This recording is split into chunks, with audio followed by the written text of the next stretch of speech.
Okay, dear students, so I'm going to start my class.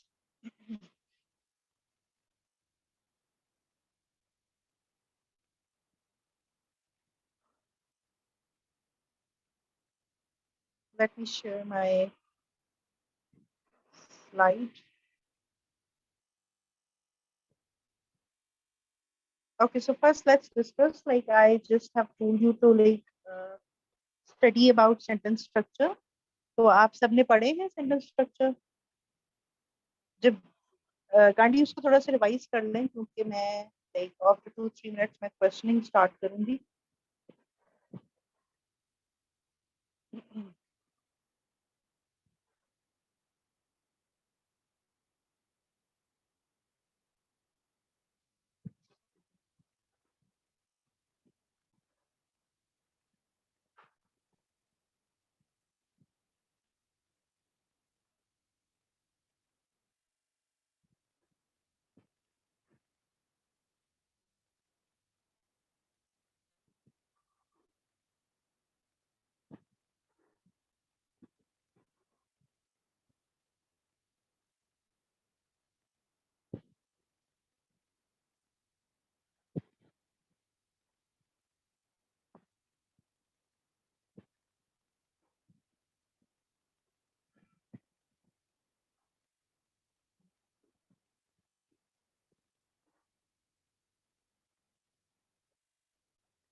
Okay,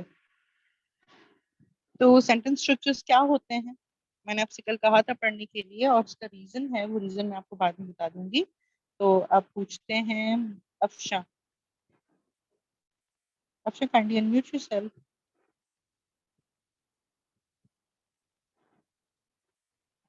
Afsha, unmute yourself. Assalamu alaikum. Walaikum salam. How are Can you you, hear? Afshan? Yes, I can hear you.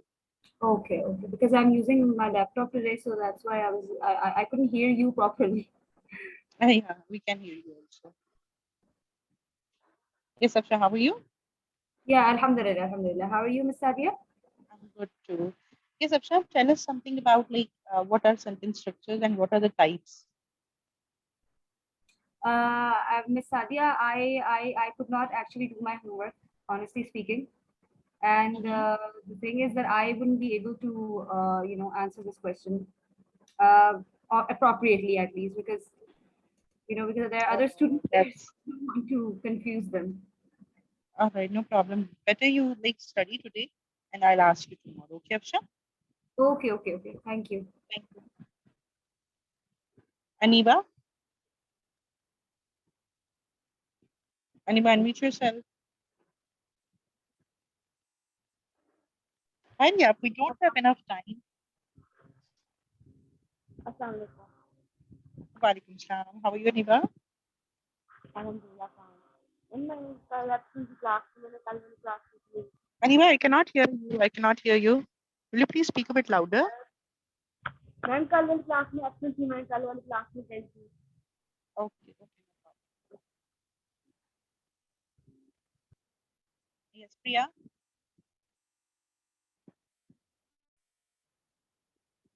Priya, unmute yourself.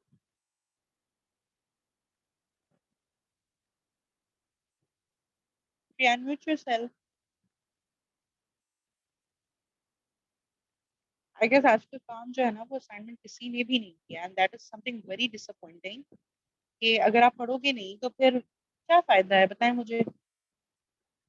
अब आप छोटे बच्चे तो नहीं हो ना कि मैं आपको डांटना शुरू कर दूं, और क्लास में नहीं है हम लोग, हम तो अभी बड़े हो गए हैं. Yes, Rimsha. Yes, Rimsha.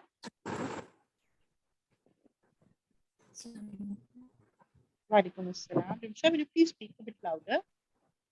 Yes.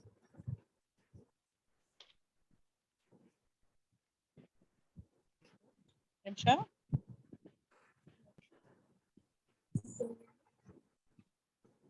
We cannot hear you.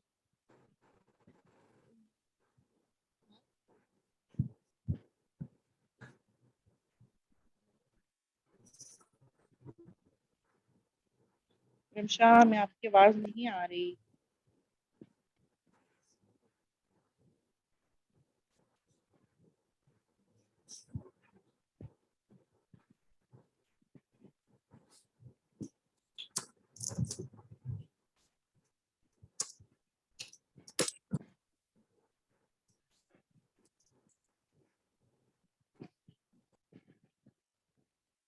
Let me see.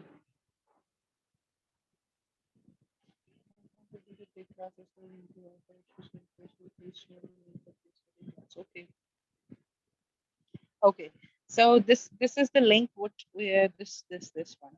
ठीक है, हम थोड़ा सा अभी रिकैप ले लेते हैं और like uh, I really feel disappointed when you people are not doing with the assignment. Okay. तो आज मैं आपको समझा दूंगी कि मैंने आपको क्यों कहा था सेंटेंस स्ट्रक्चर पढ़ने का, but I will not teach you the grammar. Okay, वो आपको खुद पढ़ना पड़ेगा। अच्छा, अभी हम बात करेंगे कंटेंट मार्केटिंग की, जो हमने कल पढ़ा। कंटेंट मार्केटिंग बेसिकली क्या होती है? जो भी इंटरनेट पे मार्केटिंग हम करते हैं उसको हम कंटेंट मार्केटिंग कहते हैं। ठीक है, और ये रीडर को क्या करती है? इंफॉर्मेशन प्रोवाइड करती है, और रीडर से रिलेटेड जो यूजफुल कंटेंट होता है उनको वो प्रोवाइड करती है। ठीक है, और इस सारी चीजों को प्रोवाइड रीडर तक प्रोवाइड करने का मकसद क्या होता है? ताकि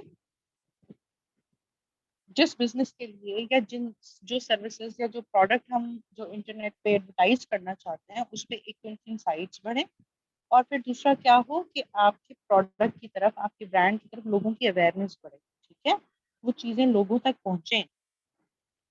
साथ ही साथ जब वो चीजें पहुंचेंगी, आपका अट्रैक्टिव सा कंटेंट होगा, आपकी जो कंटेंट लिखा हुआ खूबसूरती से होगा, तो क्या होता है डायरेक्टली ये जो कंटेंट मार्केटिंग है वो सेल्स पे काफी पॉजिटिव असर करती है। ठीक है, और जब भी हम बिजनेस ग्रोथ की बात करें तो ग्रोथ में जो मार्केटिंग और एडवर्टाइजमेंट का एक जो पार्ट होता है वो बहुत ज्यादा एक इम्पोर्टेंस रखता है।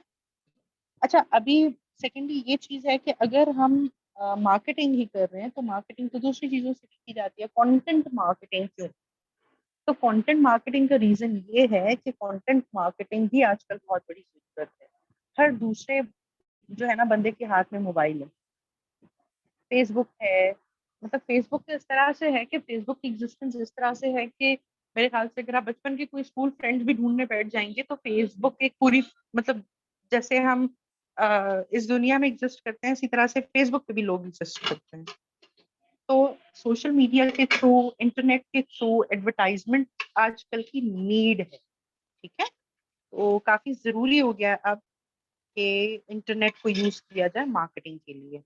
और देखा होगा आपने कि जो सोशल मीडिया पे जो लोग, जिनको बहुत ज्यादा लोग फॉलो करते हैं उनको हम इन्फ्लुएंसर कहते हैं। ठीक है, इन्फ्लुएंसर कहने की वजह यही है क्योंकि वो बहुत सारे लोगों को इन्फ्लुएंस करते हैं किसी न किसी डिसीजन में या चीजों, प्रोडक्ट्स को जो है ना बिजनेस की ग्रोथ बढ़ाने के लिए। और यही वजह है कि उनको पीआर पैकेजेस भी मिल रहे होते हैं। ठीक है, पीआर पैकेजेस मिलने का मकसद क्या होता है? ताकि उनकी जो कंटेंट मार्केटिंग है वो होती है। ठीक है, अच्छा, अब कंटेंट मार्केटिंग के लिए मैंने जैसे आपको पहले भी बताया था कि जब भी हम कॉपी लिखते हैं तो कॉपी लिखने का कोई ना कोई मकसद होता है ना हमारा, तो उसे हम क्या कहते हैं? Call to action. ठीक है, आज मैं आपको बताऊंगी कि जब भी मार्केटिंग के लिए आप कोई एड कॉपी बनाएं, आप कोई कंटेंट लिखें, या जब भी आप मार्केटिंग पर्पस के लिए कंटेंट लिखेंगे तो उस कंटेंट को लिखने के लिए क्या इंपॉर्टेंट एक formula, we can call it formula, क्या इंपॉर्टेंट तरीका है जिसके थ्रू हम मार्केटिंग पर्पस के लिए लिख सकते हैं। ठीक है, अच्छा रिमशा, मैं आपसे पूछ लेती हूँ। ठीक है, let me finish it first, then I will ask you to unmute and then you can speak. ठीक है, अच्छा, सेकेंडली जब भी कंटेंट क्रिएट किया जाता है इंटरनेट के लिए तो वो कंटेंट जो है वो अट्रैक्टिव होना चाहिए, रिलेवेंट होना चाहिए। सही है, जब आपका कंटेंट रिलेवेंट होगा और अट्रैक्टिव होगा, इंफॉर्मेटिव होगा, तो ऑब्वियसली जो आपके रीडर हैं वो मोटिवेट होंगे, और जो आप पर्टिकुलर काम चाहते हैं उनसे, वो उसके चांसेस ज्यादा होंगे कि वो लोग वो चीज कर लें जो आप उनसे करवाना चाहते हैं। ठीक है, और जब मार्केटिंग और एडवर्टाइजमेंट की बात कर रहे हैं तो उसमें हमारा बेसिक मकसद क्या होगा, बिजनेस की ग्रोथ, कि या तो आप प्रोडक्ट सेल करवा लें लोगों से कि लोग वो परचेज कर लें, और या तो वो जो सर्विसेज हैं, ठीक है, जो भी चीज बेसिकली आप जिस बिजनेस के लिए भी काम कर रहे हैं। अच्छा, फिर कल मैंने एक चीज आपके साथ शेयर की थी जिसे हम कहते हैं सेल्स फनल, ठीक है। तो मैं दोबारा सेल्स फनल की आपको एक पिक्चर, वो स्लाइड दिखा देती हूँ, आप सब उसका स्क्रीनशॉट ले लें, क्योंकि later on will discuss about it, ठीक है। तो ये सेल्स फनल है, लेट मी शो यू। आप सब इसकी पिक्चर एक ले लें, और इसको भी मैं थोड़ा सा आपको समझा दूंगी आज, ठीक है। ये है फनल, सेल्स फनल जिसे हम कहते हैं।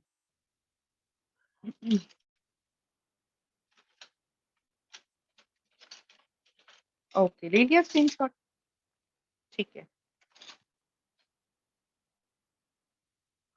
अच्छा, अब यहाँ पे देखें, यहाँ पे कुछ स्टेप्स हैं। स्टेप्स क्या हैं? सबसे पहले क्या चीज आती है? अवेयरनेस।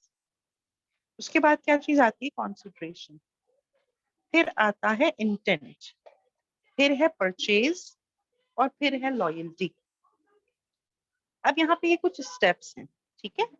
जब हम ब्लॉग लिखते हैं तो हम अवेयरनेस को टारगेट करते हैं। इसी तरह से जब जब हम जो जो कंटेंट लिखेंगे उसका कोई ना कोई पर्पस होगा, ठीक है। और उस पर्पस के हिसाब से हम क्या करते हैं, लोगों को टारगेट करते हैं, फिर हम लिखते हैं, ठीक है। तो लाइक आपने देखा होगा कि मैंने आपसे कहा था कि भाई किस तरह से एक आम रीडर को हम परचेज पे ले आए, उसको कस्टमर बनाए। तो ये सारी स्ट्रेटजीज उसके लिए हमें समझनी पड़ेंगी, ठीक है। ये फनल की आपने पिक्चर ले ली होगी। आज हम स्टार्ट करते हैं। वैसे मुझे एसईओ आज स्टार्ट करना था, बट मेरी जो स्लाइड है वो कभी कभार प्रॉब्लम करती है। वो लास्ट टाइम जिसने प्रॉब्लम की थी, अभी वो दोबारा मेरी स्लाइड ओपन नहीं हो रही। तो लाइक मैं नेक्स्ट वीक आपको एसईओ पढ़ा दूंगी, आज मैं आपको स्ट्रेटजीज पढ़ा देती हूँ, ठीक है।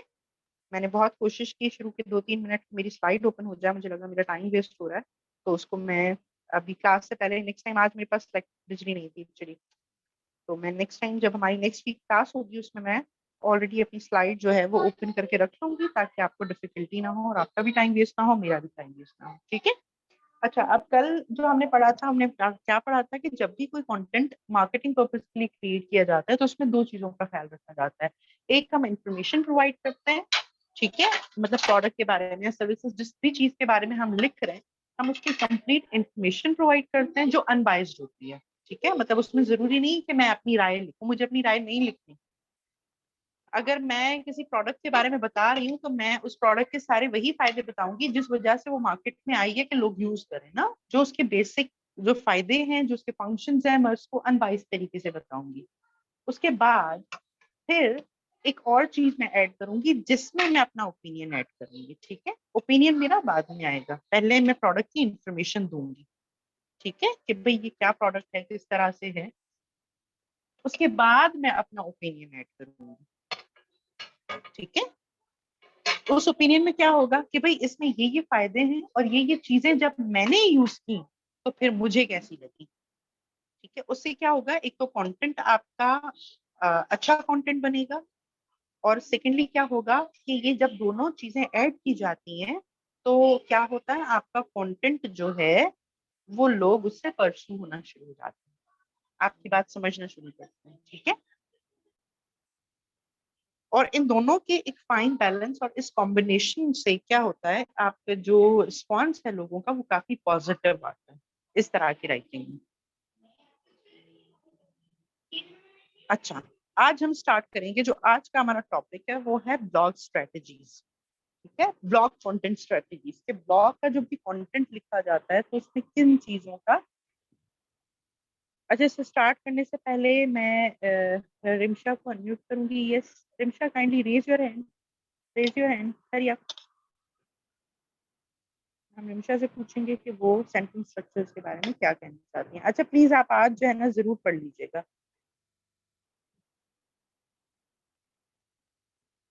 Yes Rimsha.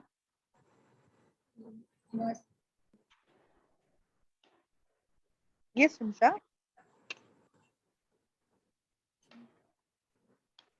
Rimsha, I guess आपके माइक में कुछ प्रॉब्लम है।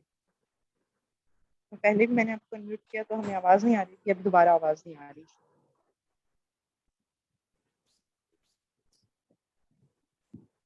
We cannot hear you, Rinsha.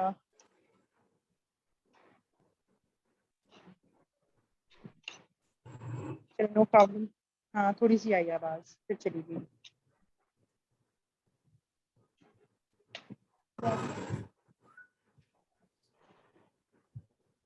आपकी आवाज बार बार डिस्कनेक्ट हो रही है मेरे ख्याल से।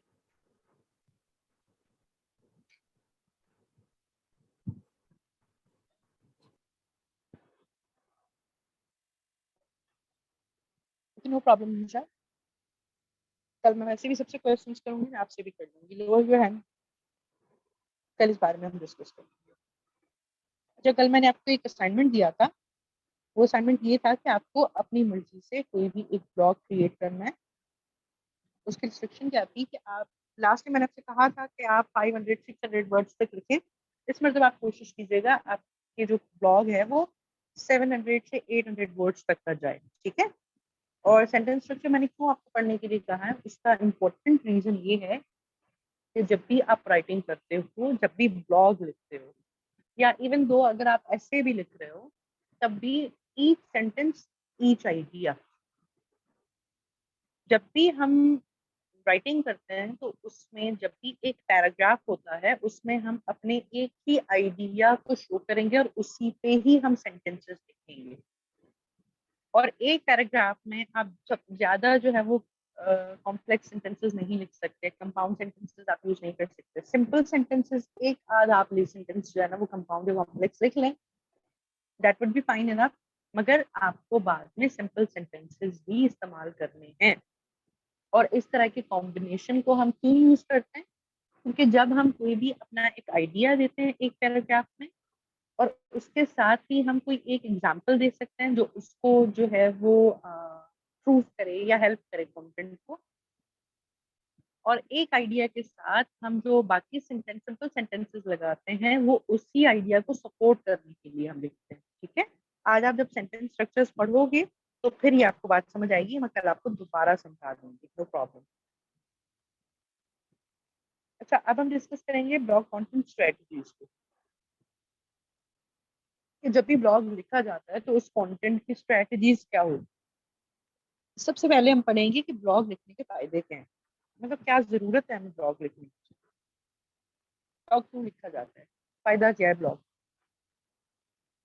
अच्छा, जिन जिन को ये जो मैं क्वेश्चन कह रही हूँ कि ब्लॉग लिखने का क्या फायदा है, तो आप प्लीज जो है मुझे बताएं, अनम्यूट करें, वन बाय वन हाथ रेज करें, मुझे बताएं कि क्यों लिखा जाता है, ब्लॉग लिखने का फायदा क्या है भाई।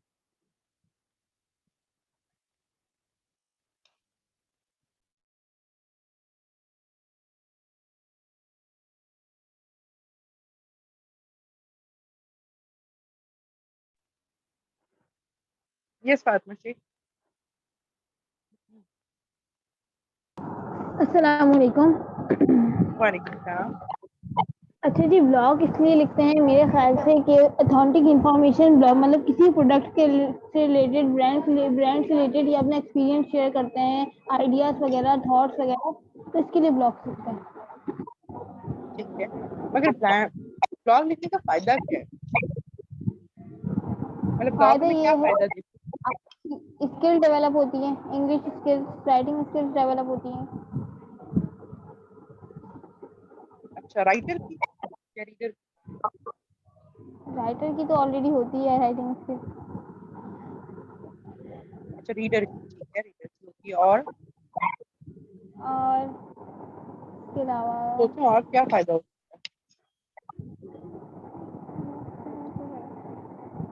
इंफॉर्मेशन मिलती है बहुत सारी, किसी भी है। चीज़ से एग्जैक्टली, रिलेटेड, यानी एक्सपीरियंस भी शेयर करेंगे तो बहुत सारी इंफॉर्मेशन मिलेगी। बिल्कुल ठीक। मैंने आपको बताया था ना सेल्स फनल में जो ब्लॉग होता है वो क्या चीज को एनहेंस करता है।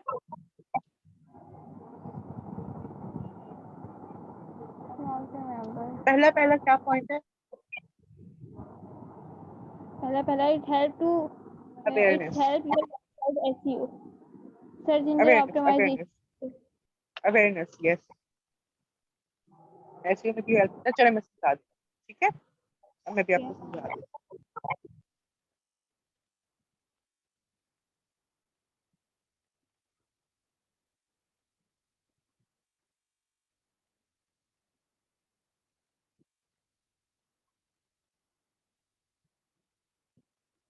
अच्छा, एक तो ब्लॉग जब भी लिखा जाता है वो अवेयरनेस के लिए लिखा जाता है, ठीक है, क्योंकि हम लोगों को अवेयर करना चाहते हैं ब्रांड से और बिजनेस से, जिस भी बिजनेस से हम लिखना चाह रहे हैं, किसी इंडस्ट्री से। जैसे कल मेरी 2 स्टूडेंट्स हैं, उन्होंने मुझे बताया कि भाई वो मेंटल हेल्थ से रिलेटेड ब्लॉग्स लिखेंगी। तो वो बेसिकली क्या करना चाहती हैं, वो लोगों को अवेयर करना चाहती हैं इस इंडस्ट्री से कि ये भी बहुत इंपॉर्टेंट चीज है जिसकी तरफ लोगों का ध्यान जाए, ठीक है।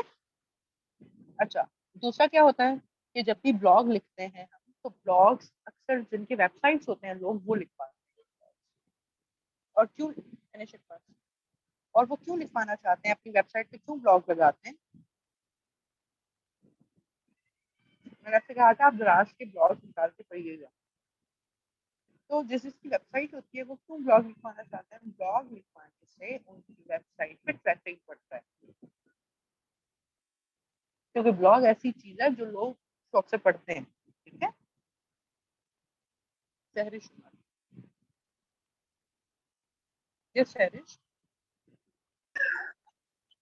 जी मैम, आई गेस मेरी इंफॉर्मेशन के मुताबिक जो है वो ब्लॉग और कंटेंट हम इसलिए लिखते हैं ताकि अगर लोग मोस्टली जो है वो प्रोडक्ट्स और एड्स को भी नज़रअंदाज कर देते हैं, बट मोस्टली जो है वो राइटिंग को पढ़ने में ज़्यादा फोकस करते हैं, और जब वो रीड करते हैं और उसमें रिव्यूज चेक करते हैं, ब्लॉग पढ़ते हैं, तो वो फिर प्रोडक्ट की तरफ अट्रैक्ट हो जाते हैं कि जिन फर्स्ट ट्रायल लेने पे आमादा हो जाते हैं। तो आई गेस इसलिए हम जो है वो उसको मज़ीद मॉडिफाई करने के लिए, मज़ीद अवेयरनेस और मज़ीद इंफॉर्मेशन देने के लिए जो है वो हम रिटन ब्लॉग लिखते हैं। Okay, thank you Sahrish, thank you. Welcome. Yes Afsha. Yes, Ms. Sadia, I think you even told me that blogs are actually self-opinionated. Actually, कि blogs में हम अपनी opinion देते हैं, और सबसे अच्छी चीज़ I think blogs में यही होती है, which actually distinguish it from the other content. I think आपने I think कि it is more self-opinion. हम अपने opinions दे सकते हैं. जैसे even if I write a blog about अच्छा, mental I am not asking कि ब्लॉग, मैं ये पूछना चाह रही हूँ कि जब ब्लॉग, बेसिकली जब हम ब्लॉग लिखते हैं ना, तो हम तो किसी और के लिए लिखते हैं ना, तो उनको हमें हमारा ब्लॉग पढ़ने से क्या फायदा होगा, मैं ये पूछना चाह रही हूँ।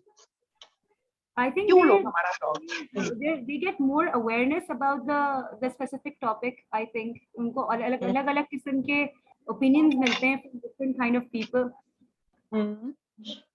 और यस राइट, है ना, मतलब I think they get a more explored version of information. ठीक है। और है ना, I think. अच्छा, now I am going to ask a question, kindly unmute yourself and lower down your head. अच्छा, अब मैं एक चीज आपसे पूछूंगी, जब हम शॉपिंग करते हैं या हम कोई स्पेसिफिक किसी कॉलेज में या किसी यूनिवर्सिटी में एडमिशन लेना चाहते हैं, या हम कोई ऐसी चीज करना चाहते हैं जिसके बारे में हमें ज्यादा आइडिया ना हो, तो हम क्या करते हैं? उसके बारे में देखते हैं, पढ़ते हैं, उसके बारे में जानना चाहते हैं।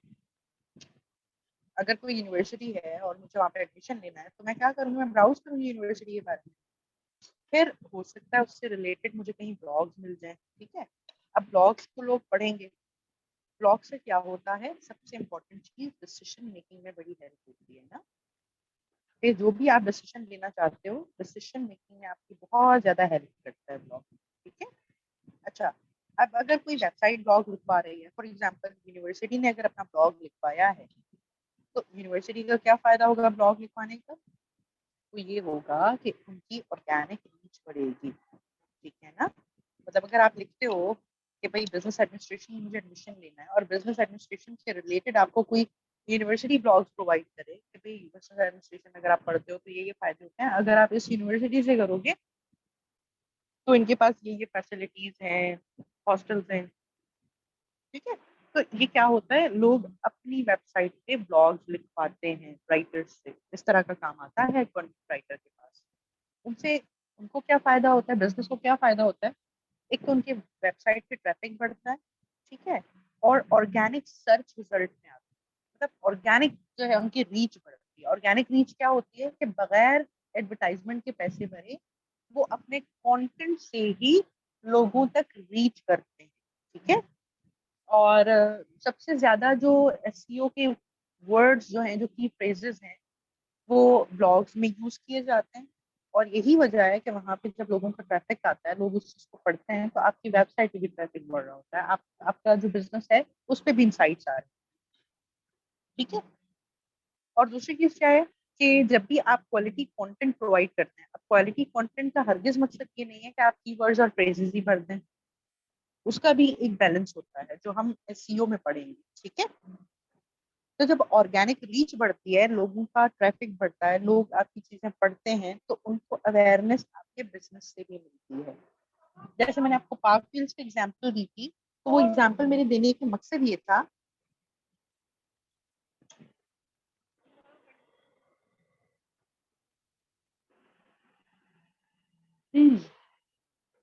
अच्छा, ट्रैफिक मेरे मकसद का ये नहीं है कि मैं कोई गाड़ियों के ट्रैफिक की बात कर रही हूँ।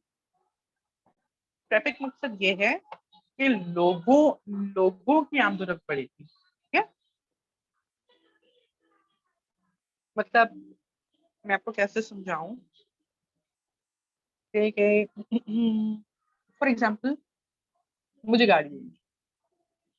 गाड़ी लेनी है और मैं देख रही हूँ 1000 सीसी तक कोई मुझे कार चाहिए। अब मैं सर्च करूंगी क्रोम पे कि 1000 सीसी तक कौन सी अच्छी कार है। या जब हम मोबाइल लेते हैं तो हम यही देखते हैं ना कि 20,000 में बेस्ट मोबाइल कौन सा है। तो क्या आ जाते हैं हमारे सामने, हमारे पास ब्लॉग्स आ जाते हैं। उस इंडस्ट्री से रिलेटेड जो लोग होते हैं वो क्या करते हैं, अपने ब्लॉग्स लिखते हैं। इसी तरह से जब हमें गवर्नमेंट जॉब में अप्लाई करते हैं, तो एफपीएससी से रिलेटेड जब हम जॉब सर्च करते हैं, तो क्या आ जाती है, बहुत सारी ऐसी वेबसाइट्स होती हैं जो अपने ब्लॉग्स लिखती हैं, जो इन्फॉर्मेशन प्रोवाइड कर रही होती हैं उस इंडस्ट्री से रिलेटेड, ठीक है। तो अब क्या होता है, एफपीएससी में जब भी लोग अप्लाई करना चाहते हैं, वो उन चीजों को खोल खोल के पढ़ रहे होते हैं। बेसिकली उन्हें तो जॉब के लिए अप्लाई करना है ना, मगर वो खोल के क्यों पढ़ रहे हैं, क्योंकि वो ब्लॉग में अपनी इन्फॉर्मेशन ऐसी रखी है, आपका कंटेंट ऐसा है कि जो सामने से उन्हें नजर आ जाता है और वो खोल के पढ़ रहे होते हैं। तो उससे क्या होता है, जितने जितने लोग उसको पढ़ने आएंगे, उस पर रीच करेंगे, क्या होगा, वेबसाइट का ट्रैफिक बढ़ेगा, ठीक है। गाड़ियों वाला ट्रैफिक नहीं, लोग आएंगे, लोग पढ़ेंगे, लोगों को आइडिया होगा, लोगों को आपका कंटेंट पसंद आएगा, ठीक है।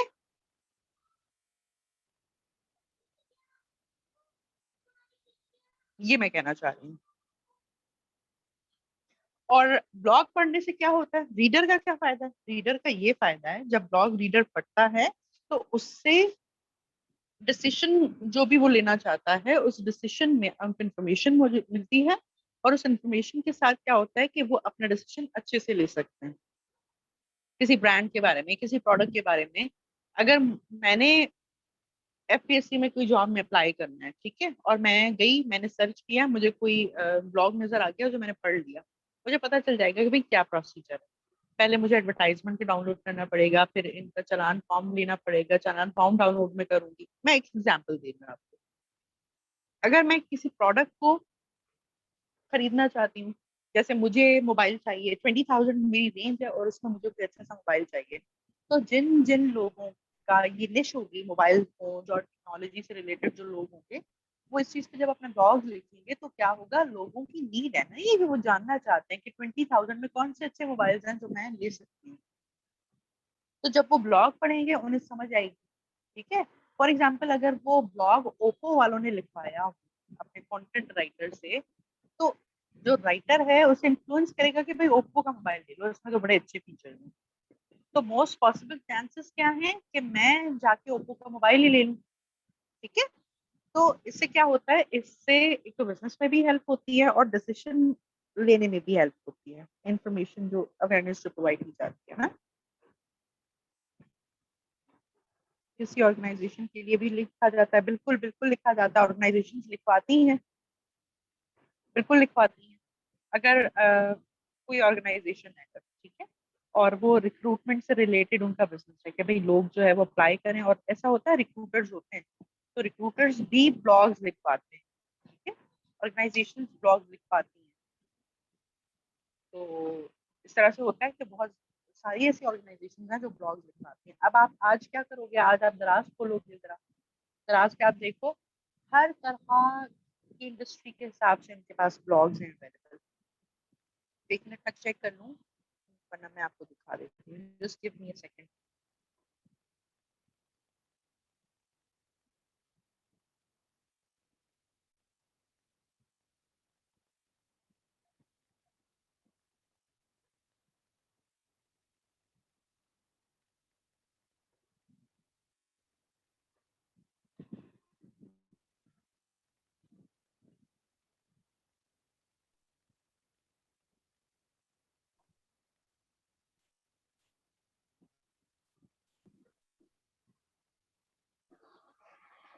Now I'm going to share my screen. Please let me know.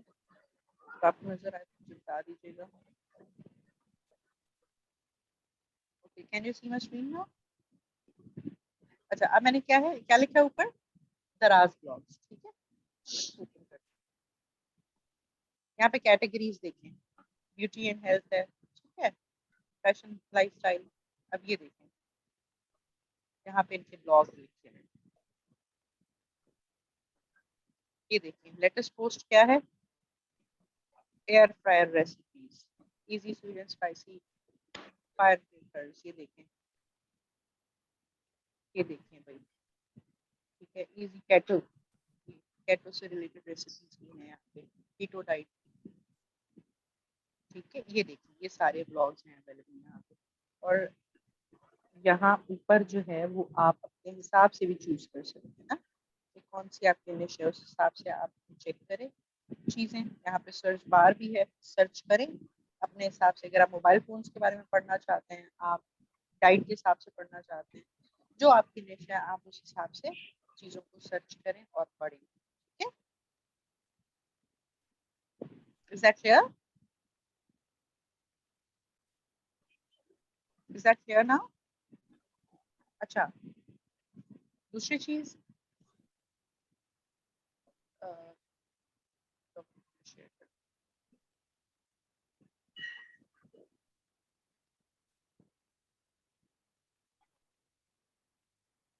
बिल्कुल ई कॉमर्स है, उनकी एप्लीकेशन भी है, मगर वेबसाइट पे जरूरी नहीं है कि आपकी अगर शॉपिंग से रिलेटेड ही वेबसाइट है तो उस पर आप ब्लॉग्स नहीं लिख सकते।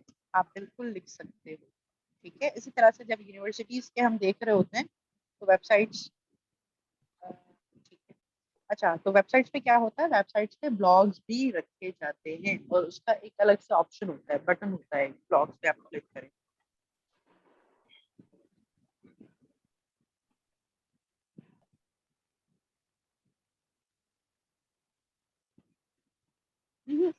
कंपल्सरी नहीं है, मगर ब्लॉग लिखने से फायदा क्या होगा, उनके इनसाइट बढ़ेंगे ना, उनका बिजनेस ग्रो करेगा, इसीलिए ब्लॉग लिखाया जाता है, ठीक है।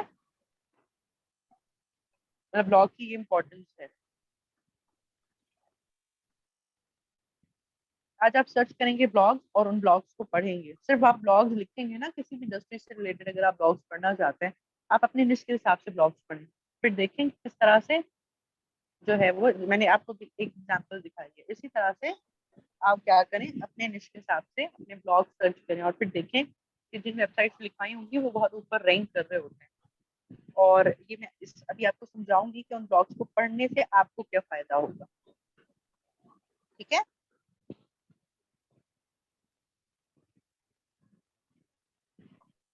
हम्म, अच्छा, दूसरा क्या फायदा है कि it shapes brand reputation by positioning your business as for the thought leadership. अच्छा, इस चीज को क्या मकसद है? मकसद ये है कि जब आप किसी चीज में, जिस बिजनेस में आप हो, उसके बारे में अगर आप लोगों को अवेयरनेस दोगे तो ऑब्वियसली वो क्या करेगा, वो आपकी जो ब्रांड है उसकी इमेज को बढ़ाएगा, ठीक है। यहाँ तक क्लियर है सबको? अच्छा, अब यहाँ पे क्या है, there are several types of blog you can consider for your brand. अगर आपकी टी ब्रांड है या आप किसी बिजनेस के लिए काम कर रहे हैं, ऑब्वियसली जब आप इस फील्ड में आके आएंगे, प्रोफेशनली जब अपना काम शुरू करेंगे, तो आपको ब्लॉग तो एक ये समझे कि बेसिक चीज है कंटेंट राइटर, ठीक है। ये तो आपको लिखना ही लिखना है ना, आप ऐसे भी अपने ब्लॉग्स लिख के रखें, ठीक है।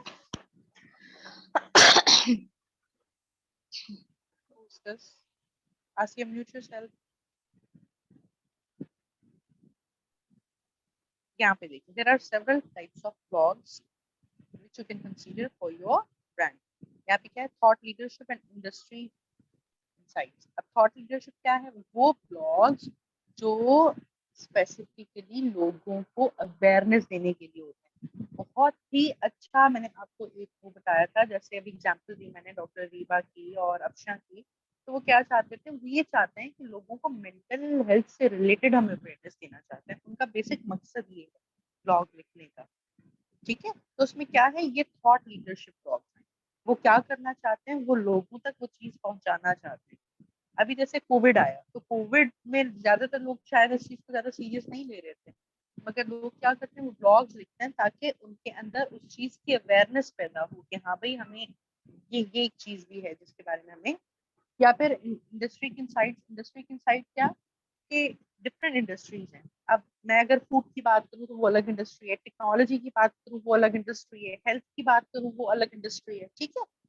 तो क्या है कि ये इंडस्ट्री के हिसाब से आपकी इंसाइट्स भी बढ़ाएगा और फिर क्या करेगा, अवेयरनेस देगा लोगों को। फिर न्यूज रूम्स होते हैं, आपको है आइडिया न्यूज रूम क्या होता है? अगर नहीं है तो फिर मुझे बता दें, मैं थोड़ा समझा दूँ। जहाँ पे न्यूज से रिलेटेड जो है ना ब्लॉग्स लिखे जाएं और न्यूज से रिलेटेड लोगों को अवेयरनेस दी जाए, ठीक है। अब ये ऐसे ब्लॉग्स होते हैं जो न्यूज से रिलेटेड लिखे जाते हैं, उसमें ब्लॉग ओपिनियन बेस्ड होता है। अगर कोई जर्नलिस्ट है और कोई किसी तरह का कोई गवर्नमेंट है, या बहुत डिफरेंट तरह की चीजें होती हैं कंट्री में, तो वो क्या करते हैं कि वो अपने ब्लॉग्स देते हैं, लिखते हैं ताकि लोगों तक उस चीज की अवेयरनेस है। अब सबकी तो जर्नलिस्ट नहीं है ना, वो जर्नलिस्ट है, तो वो हमें बता सकते हैं कि क्या ऐसे सिनेरियोज हैं। या हो सकता है हम किसी जर्नलिस्ट को पसंद करते हो, हम उनका ओवरव्यू, उनका पॉइंट ऑफ व्यू जानना चाहते हो किसी सिनेरियो के बारे में, तो हम उनके ब्लॉग्स पढ़ते हैं। इंस्ट्रक्शनल्स होते हैं, इंस्ट्रक्शनल कैसे कि आप ये जैसे कुकिंग और इस तरह की चीजें होती है ना, इनके इंस्ट्रक्शनल ब्लॉग्स लिखे जाते हैं। इंस्ट्रक्शनल ब्लॉग आप किस तरह से लिख सकते हो, आप ऐसे भी लिख सकते हो कि भाई डिश वॉशर पाकिस्तान में कुछ ज्यादा है नहीं ना, ज्यादा है नहीं, तो हो सकता है किसी ने डिश वॉशर लिया हो और आप डिश वॉशर से रिलेटेड एक ब्लॉग लिखते, या कोई रेसिपी से रिलेटेड आप ब्लॉग लिख दे कि किस तरह से चीजें कुक की जाती हैं, बेकिंग किस तरह से की जाती है, केक्स को किस तरह से बेक किया जाता है।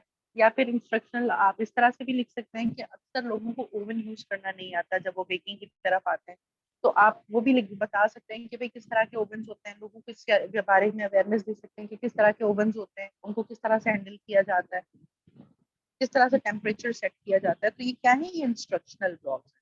अब इंस्पायरेशनल ब्लॉग्स भी होते हैं। इंस्पायरेशन कैसे कि फॉर एग्जांपल अगर आप किसी को किसी तरह की मोटिवेशन देना चाहो, अगर आप फिजिकल हेल्थ से रिलेटेड, अगर आप इंडस्ट्री या फिजिकल हेल्थ, ठीक है, तो आप क्या करो, आप लोगों को मोटिवेशन दो। किस चीज की मोटिवेशन, हेल्दी खाने की, एक्सरसाइज की, ठीक है, इन सारी चीजों की मोटिवेशन दे सकते हो। चले छोड़े, अगर मैं बात करूं, जिस भी इंडस्ट्री में आप हो, आप उसकी मोटिवेशन के लिए आप ब्लॉग लिख सकते हो, ठीक है। फिर रिक्रूटमेंट से रिलेटेड अगर हम बात करें, तो रिक्रूटमेंट से रिलेटेड भी ब्लॉग्स होते हैं। जैसे मैंने अभी थोड़ी देर पहले आपको एफपीएससी से रिलेटेड एक मैंने एग्जांपल दी थी कि उसके भी ब्लॉग्स होते हैं। उसमें क्या होता है, रिक्रूटमेंट से रिलेटेड अब क्या होता है, ऑर्गेनाइजेशंस खुद भी लिख पाती हैं। अगर मैं एग्जांपल दूं आईबेक्स की, तो आईबेक्स के अगर आप जाके ब्लॉग्स पढ़ लें, आज आप सर्च कीजिएगा जो मैं चीजें कह रही हूँ, आप प्लीज सर्च करके जरूर पढ़िएगा, वरना मैं जो ऊपर ऊपर से बता रही हूँ ना बातें, ये ऊपर से ही गुजर जाएंगी, समझ आनी नहीं है। फिर जब आप खुद पढ़ोगे, उस चीज को एक्सपीरियंस करोगे, आप मेरी बात को ज्यादा समझ पाओगे, ठीक है। आईबेक्स आज आप देखें और आईबेक्स पे जाके आप ब्लॉग्स पढ़ें, एक तो आपकी रीडिंग स्किल्स भी अच्छी होंगी, फिर दूसरी चीज ये है कि आप देखें कि राइटर किस तरह से लिखते हैं ब्लॉग्स, ठीक है, आपको राइटिंग स्टाइल समझ आएगा, आपको राइटिंग का तरीका समझ आएगा। तो रिक्रूटमेंट से रिलेटेड भी ब्लॉग्स लिखे जाते हैं। आप रिक्रूटमेंट ब्लॉग्स आज जाके सर्च कीजिएगा, देखिएगा आपको कितनी सारी चीजें मिलेंगी पढ़ने के लिए, ठीक है। तो ये जो सारी चीजें हैं, ये टाइप्स हैं, मतलब इस तरह के हम ब्लॉग्स लिख सकते हैं, ये सारी टाइप्स हैं ब्लॉग राइटिंग की। यहाँ तक अगर किसी को कोई क्वेश्चन है तो please ask, hurry up, hurry up.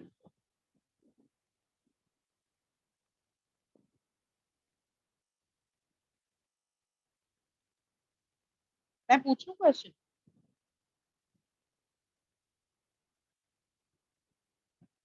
Should I ask? ठीक है।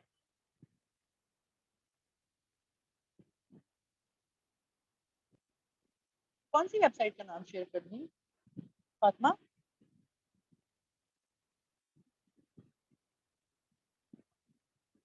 फातिमा नॉट शेयर, किस वेबसाइट का नाम शेयर कर दूं? मिस आप जो साइट फीड करने के लिए बता रही हैं ना, उनका नाम शेयर कर देना। मैं आपको ये साइट जो कह आप रही बता हूँ रही हैं। कि आप इसका स्क्रीनशॉट ले लें। पहले सबसे पहली बात है आप इसका स्क्रीनशॉट लें। आज आप सर्च करेंगे मोटिवेशनल ब्लॉग्स, फिर आप सर्च करें रिक्रूटमेंट रिलेटेड ब्लॉग्स, ठीक है।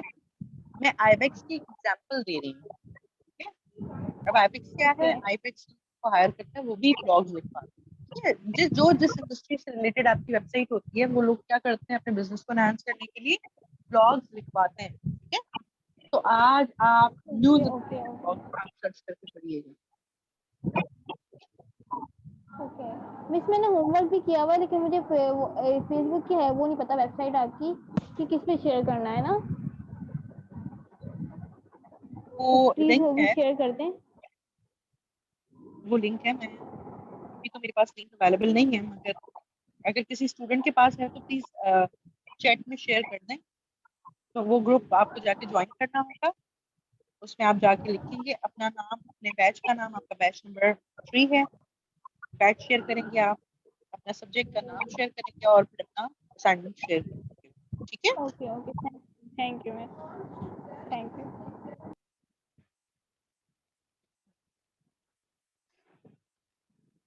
अच्छा, अब हम बात करेंगे best practices. Best practices blog लिखने के लिए क्या बेस्ट प्रैक्टिसेस हैं जो यूज की जाती हैं, ठीक है। क्योंकि हम भी ब्लॉग लिखते हैं ना, तो हमें पता होनी चाहिए क्या बेस्ट प्रैक्टिसेस हैं। Search engine optimization, search engine को यूज करना अपने ब्लॉग में, ठीक है। अब क्या करेगा सर्च इंजन? क्या करेगा कि जब भी आपका कंटेंट ऑप्टिमाइज्ड होगा अकॉर्डिंग टू सर्च इंजन, तो आपका जो कंटेंट है वो रैंक करेगा, ऊपर आएगा, ठीक है। ऊपर आएगा तो हमें नजर आएगा और आपके कंटेंट की विजिबिलिटी बढ़ेगी। समझ रहे हैं मेरी बात? एसईओ यूज किया जाता है। फिर यूज रिलेवेंट कीवर्ड्स। जब भी हम रिलेवेंट कीवर्ड्स यूज करेंगे तो हमारा जो ब्लॉग है उसकी जो विजिबिलिटी है वो बढ़ेगी। जब अगर फॉर एग्जांपल मैं अपने ब्लॉग में कोई इमेज लगा रही हूँ, तो मैं उस इमेज को क्या करूंगी, उसको भी अपने कंटेंट के रिलेवेंट लगाऊंगी। इधर उधर की पिक्चर्स उठा के लगाने का कोई फायदा नहीं। आपके कंटेंट से रिलेटेड होनी चाहिए।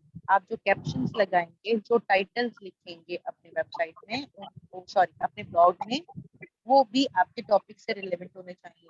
साथ ही जो आप टाइटल्स और जो सारी who's there? Fatima, mute yourself. अस्सलाम वालेकुम। ये टाइटल मैडम कितना बड़ा होना चाहिए? टाइटल मेन किस चीज टाइटल का टाइटल? कोई भी, हम जैसे आपने का पिक्चर हम पोस्ट कर रहे हैं, उसके लिए कितने वर्ड्स होने चाहिए? आप, एक लाइन? मैं आपसे ये पूछना चाह रही हूँ, आप पिक्चर कहाँ पोस्ट कर रहे हो? जैसे अगर हम इंस्टाग्राम पे कर रहे हैं। देखिए वो हम करते हैं सोशल मीडिया पोस्ट, ठीक है। अभी हम क्या पढ़ रहे जी, हैं? अगर हम यूट्यूब, जैसे हम कर रहे हैं कंटेंट राइटिंग, हम ये पढ़ रहे हैं, उसके अंदर आ गया सर्च इंजन ऑप्टिमाइजेशन, तो ये तो कीवर्ड के लिए नहीं की जाती है सर्च इंजन ऑप्टिमाइजेशन। देखिए अभी आप मुझसे दूसरा क्वेश्चन कर रही हैं, मैं आपकी चीजों को समझना चाहती हूँ कि आप कहाँ कंफ्यूज, ठीक है। देखिए अभी हम क्या पढ़ रहे हैं? अभी हम ब्लॉग राइटिंग के बारे में पढ़ रहे हैं। तो जी जब जी, भी ब्लॉग राइट। ब्लॉग लिखे जाते हैं ना, तो ब्लॉग में भी पिक्चर्स लगाते हैं, जी ठीक है। ठीक है, पिक्चर वो मैं आपको ना सही बता नहीं पा रही हूँ, मैं अब आपको बताती हूँ। जैसे हमने पिक्चर लगाई बोल्ड वर्ड्स में, हम कितने वर्ड्स लगाएं, उसके बाद फिर हम फर्दर तो उसकी पूरी डिस्क्रिप्शन आ जाएगी ब्लॉग में कि हम ब्लॉग लिख रहे हैं। वो मैं पूछना चाह रही हूँ आपसे, जिससे वो इनहेंस अगर हो। आप, मेरे ख्याल से इंस्टाग्राम और फेसबुक में तो हमें 150 वर्ड्स तक अलाउ होता है, 100 टू 150। अभी अगर फेसबुक में बढ़ाया हो तो I will make it sure, मगर 100 से 150 तक आप अपना कंटेंट सोशल मीडिया पे शेयर कर सकते हैं। मगर ब्लॉग में हम क्या करते हैं, ब्लॉग में हमने एक आधा पैराग्राफ 2 पैराग्राफ के बाद अपनी पिक्चर लगा ली, इस तरह से हम ब्लॉग्स में कर सकते हैं। और ब्लॉग में ठीक आप है 1500 वर्ड्स तक लिख सकते हो। ठीक है। जी, थैंक यू।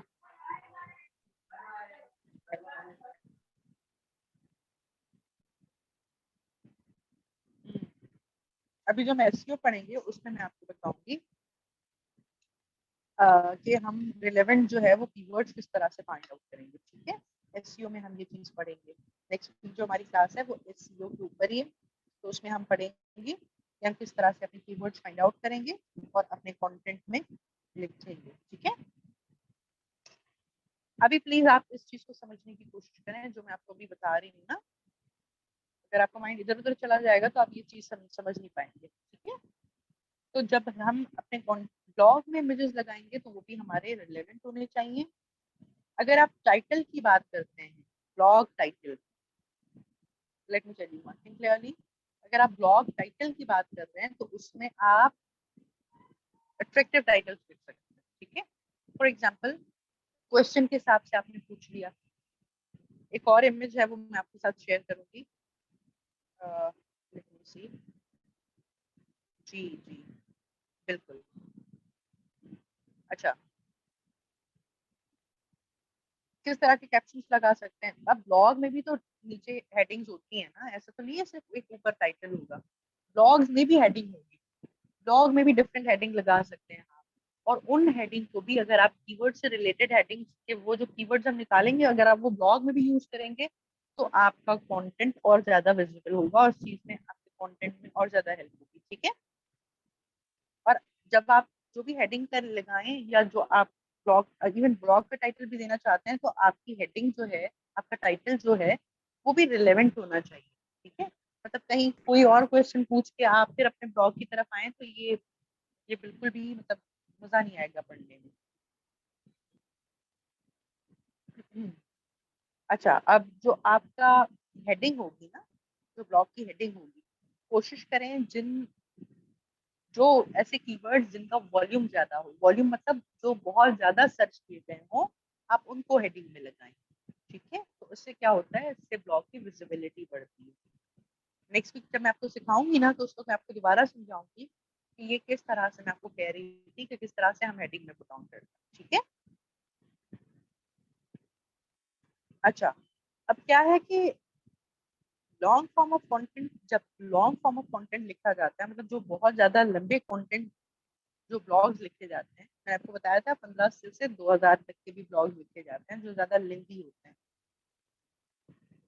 अक्सर ऑर्गेनाइजेशंस और इंडस्ट्रीज में इस तरह के ब्लॉग्स लिखवाए जाते हैं। ठीक है। तो उसमें क्या होता है, क्या क्वेश्चन एड्रेस किए जाते हैं ब्लॉग लिखने वक्त, कि ऑडियंस को क्या प्रॉब्लम है। जब भी मैं कोई ब्लॉग लिख रही हूँ, अगर मैं बात करती हूँ, अफशा ने जैसे मुझे कल कहा कि वो चाइल्ड साइकोलॉजी के बारे में बात करें, तो मैं ये जानना चाहूंगी कि हमारी सोसाइटी में जिनको मैं ब्लॉग लिख रही हूँ उनको क्या प्रॉब्लम्स हैं। हमारे बच्चे एक तो मोबाइल बहुत ज्यादा देखते हैं। ठीक है। फिर जिद है, ये सारी चीजें मैं क्या करूंगी, मैं देखूंगी कि क्या ऐसे पेन पॉइंट्स हैं मेरी ऑडियंस को कि वो मेरा हेलो ये कंटेंट पढ़े। Hello Mubashra, who's there? Mubashra, mute yourself.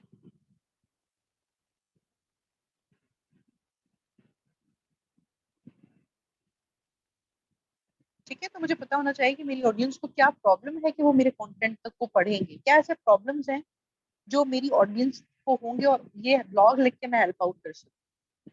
ठीक है।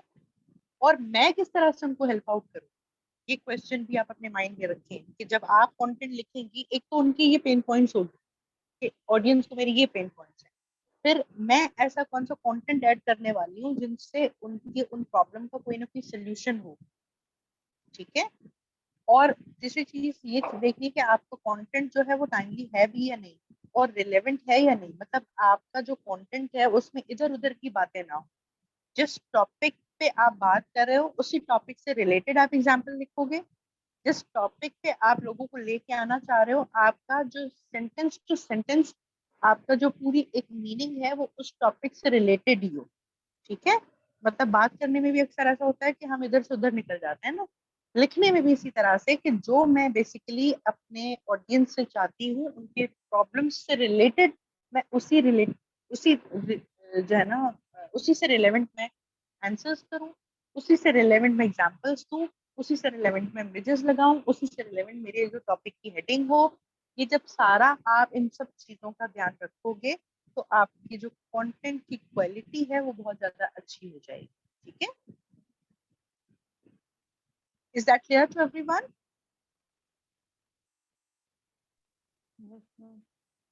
अच्छा, आज का आपका असाइनमेंट है आपको सेंटेंस स्ट्रक्चर पढ़ने हैं, ठीक है, और आपको अपना ब्लॉग लिखना है और इंशाल्लाह मिलेंगे कल की क्लास में। अपना बहुत सारा ख्याल रखिएगा। ब्लॉग मैंने आपको कहा था आप अपने निश के हिसाब से लिखेंगे और ये सारी चीजों को जहन में रखिएगा ब्लॉग लिखते वक्त। ठीक है, कुछ भी मतलब आपका इधर उधर नहीं होना चाहिए। आप ये सारी चीजें जो सीख रहे हो ना, इन चीजों को इम्प्लीमेंट करना शुरू कर दो अब आप। ठीक है, इंशाल्लाह अभी जो हमारी नेक्स्ट क्लास होगी उसमें हम एसईओ से रिलेटेड पढ़ेंगे, आप कीवर्ड्स भी निकाल सकेंगे उसके बाद। और अपना बहुत सारा ख्याल रखिएगा, इंशाल्लाह नेक्स्ट क्लास में मिलेंगे। अल्लाह हाफिज। Yes, thank you so much. अल्लाह हाफिज।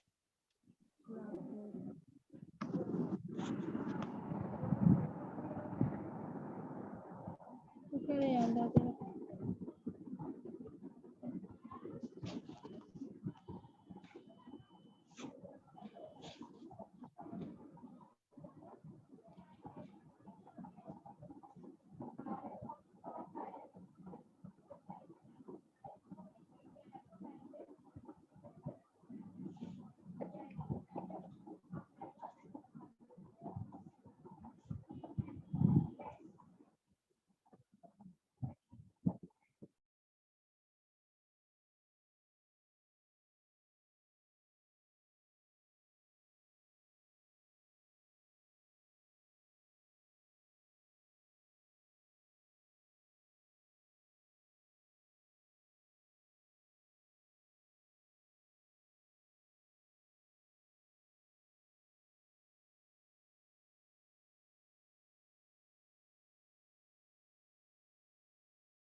नहीं तो आज तीनों नहीं डली है। मैं इसको चार्जिंग पे लगा दूं। नहीं यूएसबी